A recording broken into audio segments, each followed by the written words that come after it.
Last time, we saw how Foxy chose her path. She picked the longer route, one that kept her body relaxed and allowed her to retreat at any time.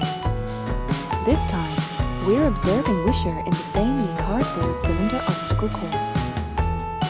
Will she take the same path? Or does every cat have their own way of judging? More importantly, is the cat's brain actually thinking? Are her pauses, her gentle touches, random or calculated? Coincidence or confirmation? Today, let's try to understand how a cat's brain works from Wisher's perspective. The experiment.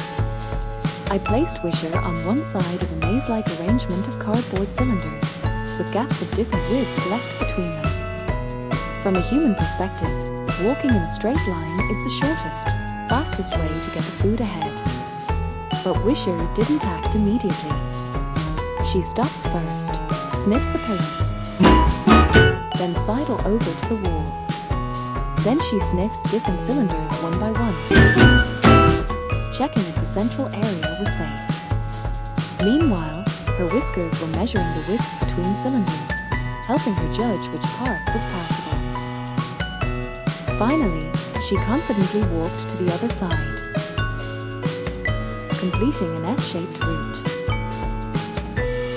During the second observation, I placed Wisher down again. She took almost the exact same path as the first time. She knocked over one cylinder but didn't stop, because she had already confirmed it, no danger. On the third observation, she chose the same path again. Multi-layered reconnaissance. For a cat, a cardboard cylinder isn't just a cylinder. It's a package of integrated sensory information. Smell. Is this safe? Touch. Will it scratch me? Sight. Is it moving? Information about a possibility provided by smell and touch always takes priority over the straight line distance given by sight. Real-time environmental assessment. Every step Wisher take isn't pre-planned. It's the result of real-time judgment. Wide gap plus familiar smell equal to passable route. Each gentle touch on a cylinder is like saying, yeah, I've checked this spot. It's now on my map. That's why, no matter how many times I test her afterwards, that path map already exists in her brain. You might wonder, why doesn't Wisher stop to carefully inspect after knocking over a cylinder, unlike Foxy? It's because Wisher has more experiential memory with cardboard cylinders. She's loved playing with them since she was little. Research shows cats can maintain experiential memories for a very long time, especially experiences related to safety or threat, sometimes for life. Hunting sequence and territory map. A cat's brain inherently follows a sequence. Hunt, capture, eat, groom, sleep. And deep down, humans run on a similar biological instinct sequence. Needs seek, obtain, satisfy, rest. But on top of that, the unique higher cognitive sequence for humans is observe, perceive, think, decide, act. Because of this, a cat's brain constantly maintains a detailed territory map, recording safe routes, high perches, hiding spots, and resource locations.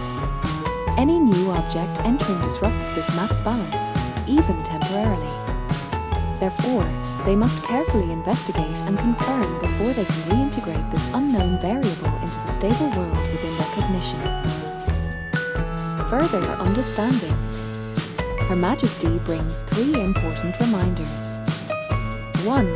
Real-time calculation. Integrate into the map. In the previous episode, when Foxy gently touched a cylinder and it fell, she wasn't panicking.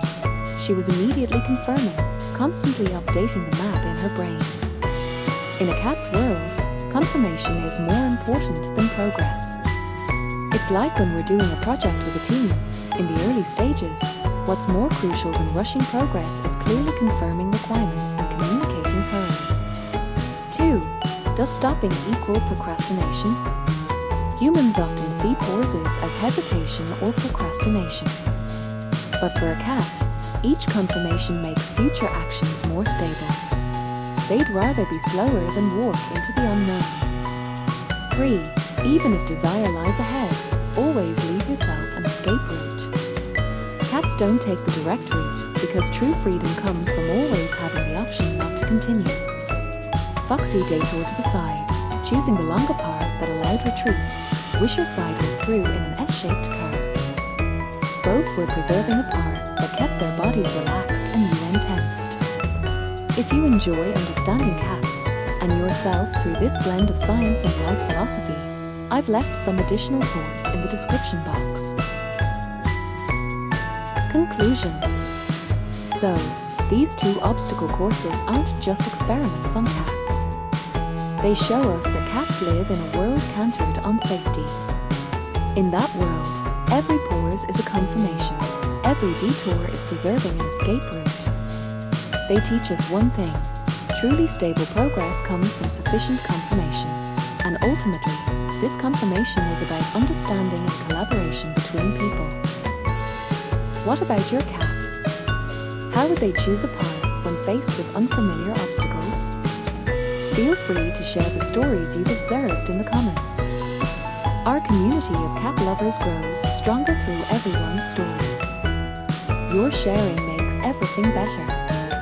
If you want to know more ways to see the world from a cat's perspective, remember to like, subscribe, and hit the notification bell. See you next time.